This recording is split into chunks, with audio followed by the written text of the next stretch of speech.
Next हम बात कर रहे हैं म्यूटेशन। म्यूटेशन की हम बात करेंगे इस लेक्चर में। म्यूटेशन उत्परिवर्तन।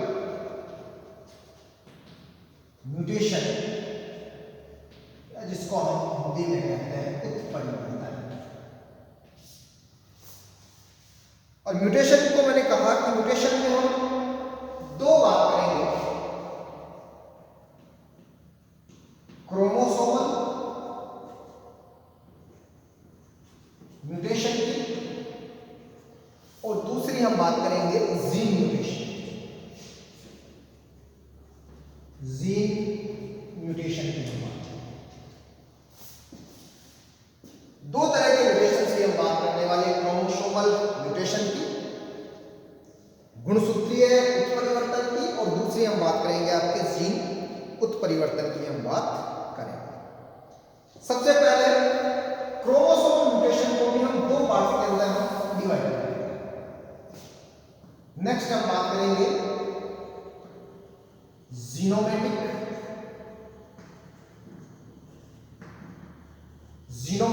म्यूटेशन, और सेकेंड हम बात करेंगे क्रोमोसोमल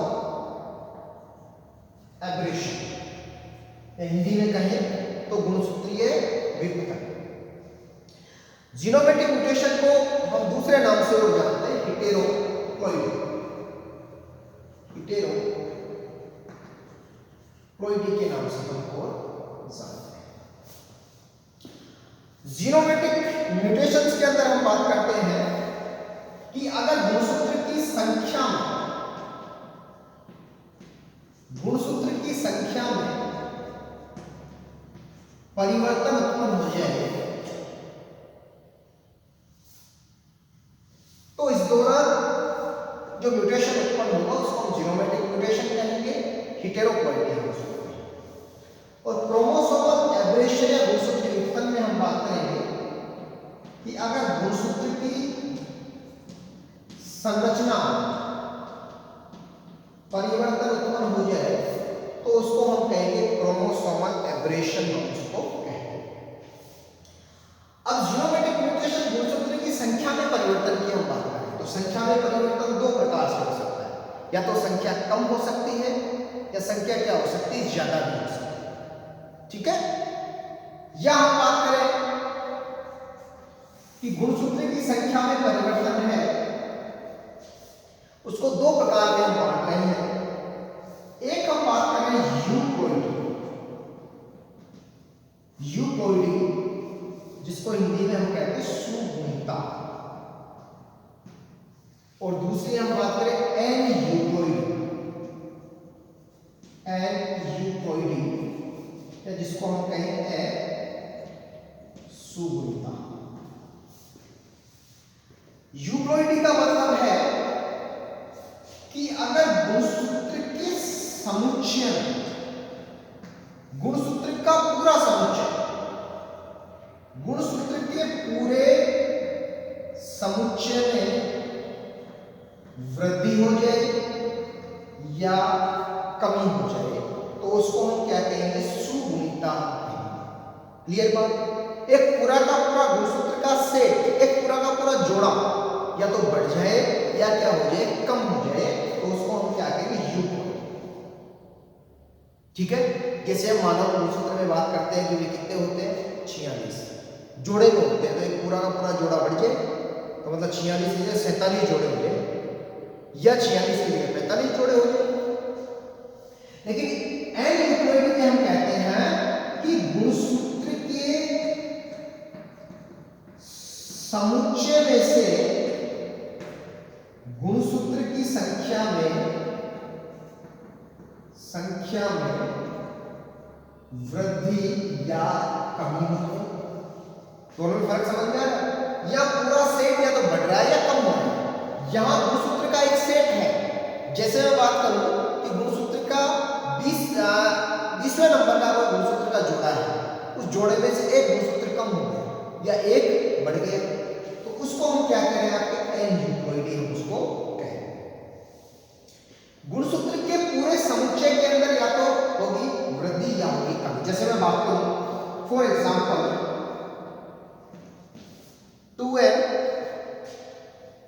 ये गुणसूत्र के जोड़ा है, इसके अंदर से एक गुणसूत्र का जोड़ा कम हो गया, मतलब डिप्लॉइड स्टेज थी, ठीक है, एक जोड़ा था, उस जोड़े में से एक क्या हो गया, कम हो गया, मतलब कंडीशन कैसी होगी, हेट्रोइडी। मतलब इसको हम क्या कह रहे हैं, मोनोप्लॉइडी। क्या कह रहे हैं इसको, मोनोप्लॉइडी। तो ये तो हो गई कमी की बात। और अगर वृद्धि होगी तो वृद्धि को हम क्या कहेंगे, पोलीप्लॉइडी। पोली का मतलब बहुगुणता, ठीक है। जैसे मैं बात करूं 2n + n, कितनी होगी कंडीशन, 3n, मतलब ट्राइप्लॉइडी हो गई। अगर मैं कहूं 2n में +2n, यहां पर एक जोड़ा बढ़ा, यहां पर दो जोड़े बढ़ गए, मतलब 4n, कंडीशन कैसी होगी, टेट्राप्लॉइडी। 2n, ये जोड़ा था वास्तविक, 3 बढ़ गए जोड़े, 5n, पेंटाप्लॉइडी। 2n + 4n = 6n, condition होगी हेक्साप्लॉइडी। 2n + 5n 7n, कंडीशन होगी हेप्टाप्लॉइडी। इस तरह से हम बात कर रहे हैं। तो ये सभी केस इसके आपके पोलीप्लॉइडी के, इसके आपके पोलीप्लॉइडी के। और पोलीप्लॉइडी को भी हम दो प्रकार में पढ़ेंगे, एलोपोलीप्लॉइडी और ऑटोपोलीप्लॉइडी, स्वबहुगुणिता और परबहुगुणिता। ऑटो का मतलब कि जो ये सेट में वृद्धि हो रही है, वो सभी जो सेट में वृद्धि हो रही है वो कैसे हैं, समान है, एक समान है। बढ़ने वाले समुच्चय कैसे, समान प्रकृति के हैं, समान रासायनिक प्रकृति के हैं। तो ऐसी बहुगुणता को हम कहेंगे स्वबहुगुणता। फॉर एग्जाम्पल किसमें मिलेगी, जैसे दूब घास में, साइनोडोन डक्टाइलोन में हम बात करें। उसी तरह एलोपोलीप्लॉइडी, परबहुगुणिता, मतलब जो गुणसूत्र की जो वृद्धि हो रही है समुच्चय में, वो कैसे हैं, अलग अलग है, अलग अलग रासायनिक प्रकृति वाले हैं, ठीक है। फॉर एग्जाम्पल जैसे हम बात करें रेफेनोब्रेसिका, ये पादप है और इसका निर्माण किससे हुआ है, रेफेनस सटाइवस मूली और ब्रेसिका गोभी से। तो दोनों कैसे हैं, अलग अलग पैतृक उत्पत्ति, दोनों अलग अलग है, रेफेनस सटाइवस अलग है और ब्रेसिका अलग है, ठीक है। तो इन दोनों से जो मिला है रेफेनस ब्रेसिका, ठीक है, तो वो कैसा केस हो जाएगा, एलोपोलीप्लॉइडी। इसी तरह ट्रिटिका मेस्टिनोम प्लस सिकेल, राई से जो उत्पन्न हो रहा है ट्रिटिका, ठीक है। तो गुणसूत्रों के पूरे समुच्चय में या तो वृद्धि हो रही है या कमी हो रही है, उसको हम क्या कहेंगे, यूप्लॉइडी कह रहे हैं, सुगुणिता हम उसको कहेंगे। नेक्स्ट हम बात करें असुगुणिता, एन यूप्लॉइडी। और एन यूप्लॉइडी में हम बात करें तो दो तरह की हम बात करेंगे इसके अंदर, कि या तो क्या हो रहा है, हाइपो एन यूप्लॉइडी, या कैसी हो रही है, हाइपर एन यूप्लॉइडी। हाइपो का मतलब कम, हाइपर का मतलब ज्यादा। तो मतलब समझ में आ रहा है कि यहाँ पे क्या हो रही है, गुणसूत्रों की संख्या में कमी हो रही है और यहाँ गुणसूत्रों की संख्या में क्या हो रही है, वृद्धि हो रही है। जैसे मैं बात करूं 2n - 1,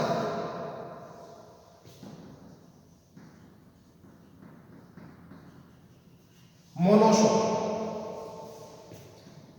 2n - 1 - 1, डबल मोनोसोम, 2n - 2 नलीसोम। यहां पे एक गुणसूत्र कम हो रहा है, कोई भी एक गुणसूत्र का जोड़ा है, उस जोड़े में एक गुणसूत्र की संख्या क्या हो गई, कम हो गई, मोनो, एक कम हो गया, एक की कमी हुई है। जैसे मनुष्य में 46 गुणसूत्र के जोड़े हैं, ये मान के चलो कोई 20वां नंबर का जोड़ा था, उस जोड़े में से एक गुणसूत्र की संख्या क्या होगी, कम होगी, मतलब मोनोसोमी होगी। डबल मोनोसोमी, डबल मोनोसोमी मतलब दो गुणसूत्रों की कमी हुई है, लेकिन वो दोनों गुणसूत्र कहां से युक्त हुए हैं, अलग अलग गुणसूत्र के जोड़े से अलग हुए हैं। यहां पर नलीसोमी के केस में एक पूरा का पूरा जो समजात गुणसूत्र का जोड़ा था वो क्या हो गया, लुप्त हो गया, लेकिन यहां पर अलग अलग जोड़े में से एक एक गुणसूत्र कम हुआ है। अभी मैंने बताया कि यहां पे 20 नंबर के जोड़े में से एक कम हुआ, या 20 नंबर का पूरा जोड़ा ही क्या हो गया, नष्ट हो गया, कम हो गया। यहां एक तो मान के चलो गुणसूत्र 20वें नंबर के गुणसूत्र के जोड़े से कम हुआ, और एक इससे हुआ 21वें नंबर के गुणसूत्र के जोड़े से कम हुआ, तो इसको तो हमने क्या कह दिया, डबल मोनोसोमी। अलग अलग गुणसूत्र के जोड़ों से जब गुणसूत्र की संख्या कम हो रही है तो डबल मोनोसोमी, और अगर पूरा समुच्चय रुक्त हो रहा तो नलीसोमी, और अगर जोड़े में से एक कम हो रहा है तो उसको हम क्या कह रहे हैं, मोनोसोमी हम उसको कह रहे हैं। इसी तरह मैं बात करूं हाइपर एन्यूक्लियोइड की वृद्धि हो रही है, तो मतलब 2n+1 ट्राइसोमी, क्या हो रहा है, ट्राइसोमी। ट्राइसोमी केस में एक गुणसूत्र का पूरा जोड़ा ही क्या हो गया है, एक गुणसूत्र के जोड़े में एक संख्या बढ़ी है। फॉर एग्जाम्पल याद करें अपन 2n+1 के केस में Edward syndrome, Patau syndrome, Down syndrome, और डाउन सिंड्रोम में हम क्या पढ़ते हैं, 21वें नंबर के जोड़े में ट्राइसोमी की वजह से, मतलब एक अधिगुणसूत्रता, एक गुणसूत्र क्या हो जाता है 21वें नंबर के जोड़े में बढ़ जाता है, तो ट्राइसोमी। ठीक है, इसी तरह एडवर्ड और आपके पटआउट सिंड्रोम। इसी तरह अपन बात करें 2n+1+1, तो केस क्या हो जाएगा, डबल ट्राइसोमी, और 2n+2 हो जाएगा तो केस क्या हो जाएगा आपका, टेट्रासोमी। क्लियर बात। तो यहां पर दो कंडीशन है, हाइपो और हाइपो, यहां तक क्लियर। अब अपन बात करें गुणसूत्र की संरचना में कैसे परिवर्तन हो सकता है। तो गुणसूत्र की संरचना में परिवर्तन विभिन्न तरीकों से हो सकता है। तो संरचना में परिवर्तन में हम सबसे पहले बात कर रहे हैं कि या तो क्या हो, डिलीशन, न्यूनता हो, और न्यूनता के केस में आप पढ़ते हो ये जो 5वां नंबर का गुणसूत्र है उसकी छोटी भुजा में अगर विलोपन हो जाता है तो एक बीमारी उत्पन्न होती है, इसको हम कहते हैं क्राइडुचेट, बिल्ली के बच्चे की तरह रोना। ठीक है, विलोपन, डिलीशन, कि गुणसूत्र का कोई भी खंड है उस खंड का विलोपन हो जाए, और वो विलोपन दो तरीके से हो सकता है, या तो क्या हो, टर्मिनल हो, गुणसूत्र के सिरे से हो, या गुणसूत्र के मध्य से हो, मतलब इंटरकैलरी। ठीक है, तो गुणसूत्र में विलोपन हुआ है, उसका कोई खंड टूटा है, अब वो टूटा कहां से, या तो उसके सिरे से टूटा, उसको हमने कह दिया अंतस्थ विलोपन, टर्मिनल, या उसको हमने कह दिया इंटरकैलरी, अंतर्वेशी, उसको विलोपन हमने कह दिया। दूसरा अपन बात करें तो इन्वर्जन, प्रतिपात, इन्वर्जन, कोई गुणसूत्र का खंड टूट गया और टूटकर पुनः आकर उसी गुणसूत्र से जुड़ गया। अब वो जुड़ने के दो तरीके हैं, या तो वो जैसे टूटा था और गुणसूत्र के वो खंड उसी के अनुसार लगे, उसी क्रम में लगे, या उसके विपरीत क्रम में लगे। तो इन्वर्जन का मतलब क्या है कि गुणसूत्र का कोई खंड टूटा और टूटकर पुनः उसी गुणसूत्र से आकर जुड़ गया।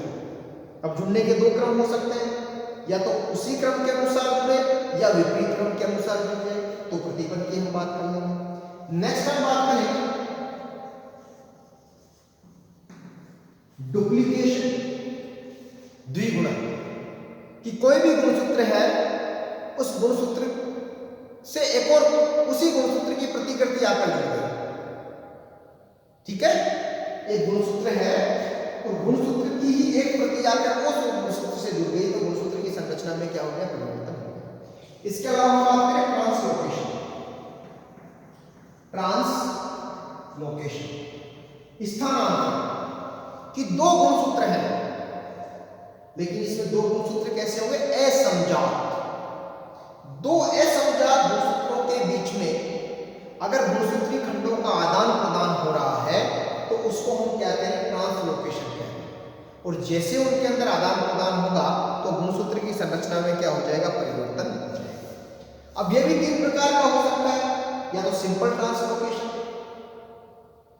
गुणसूत्र का खंड था, टूट गया और टूट के किसी असमजात गुणसूत्र से आकर जुड़ गया, उसके किनारे से जाकर जुड़ गया।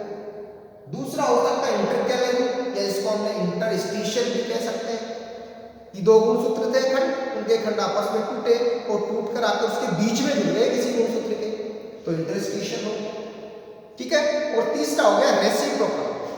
क्या हो गया? रेसिप्रोकल। रेसिप्रोकल का मतलब है दो असमजात गुणसूत्र हैं, तो गुणसूत्र आपस में टूटे और गुणसूत्री खंड आपस में क्या हो गए? एक दूसरे से आदान प्रदान हो गया गुणसूत्रों का। इस गुणसूत्र का खंड टूटा, इससे आके जुड़ गया, इसका टूटा, इससे आके जुड़ गया, यही हुआ आदान प्रदान। लेकिन हुआ कहां पे? असमजात गुणसूत्रों के बीच। जैसे हम बात करें रेसिप्रोकल वाले केस में क्रोनिक माइलोइड ल्यूकेमिया। ये क्रोनिक माइलोइड जो ल्यूकेमिया है वो 9 नंबर के क्रोमोसोम और 22 नंबर क्रोमोसोम के जो गुणसूत्री खंड है उनका आपस में आदान प्रदान होने से बीमारी उत्पन्न होती है, क्रोनिक माइलोइड ल्यूकेमिया। अगर रेसिप्रोकल क्रॉस है, वो रेसिप्रोकल क्रॉस अगर समजात गुणसूत्रों के बीच में हो तो उसको ट्रांसलोकेशन क्या कहते हैं? क्या कहेंगे? उसको हम कहेंगे क्रॉसिंग ओवर। हम उसको तो क्लियर थी।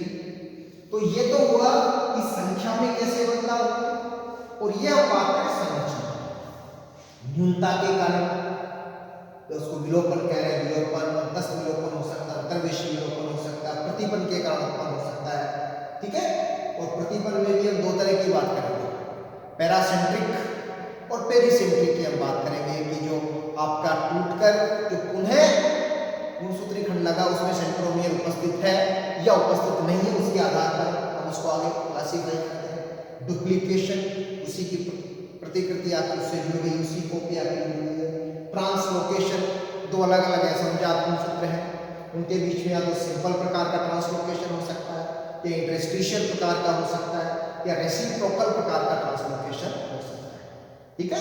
तो ट्रांसलोकेशन क्या होगा? असमजात गुणसूत्री खंडों के बीच में उत्पन्न होता है। नेक्स्ट हम बात करें आपके क्रोमोसोमल म्यूटेशन के बाद में हम बात करते हैं आपके जीन म्यूटेशन। क्रोमोसोमल म्यूटेशन के बाद में हम बात करते हैं जीन म्यूटेशन की हम बात करते हैं यहां पे जीन म्यूटेशन। और जीन म्यूटेशन में हम दो प्रकार की हम बात करते हैं, सब्स्टिट्यूशन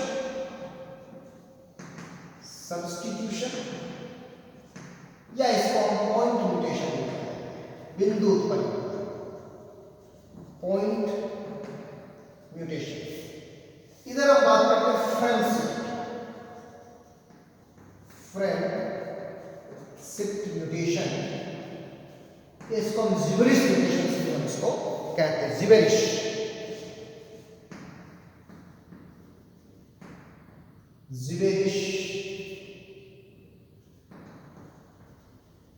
म्यूटेशन है इसको।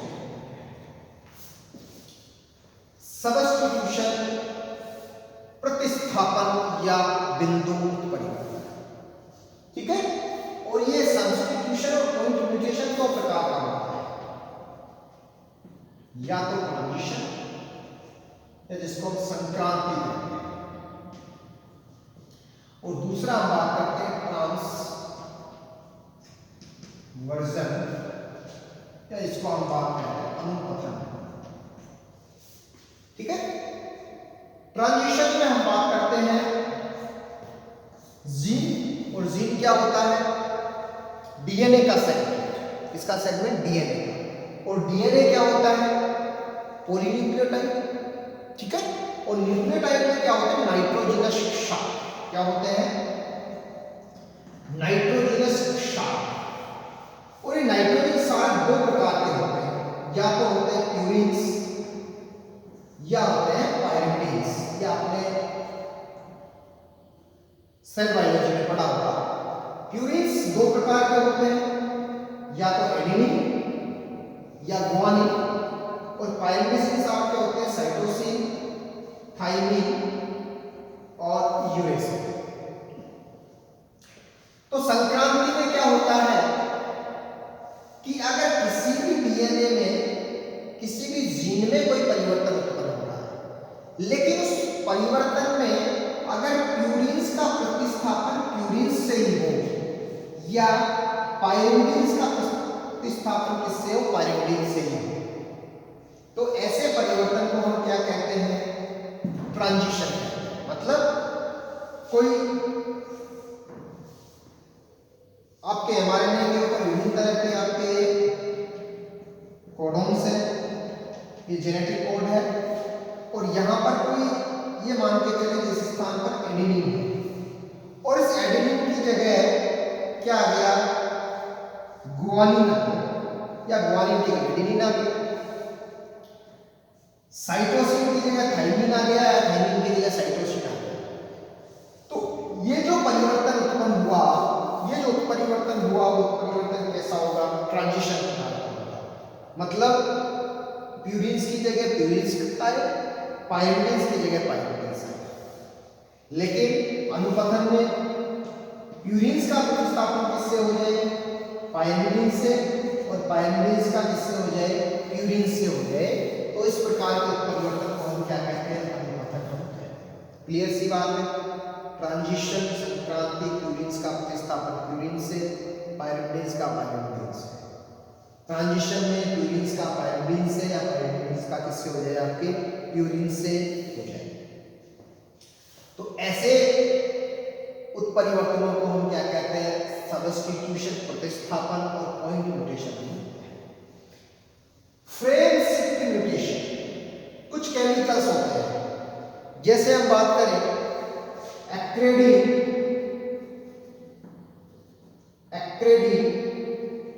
और प्रोफ्लैविन, ये कुछ केमिकल्स हैं।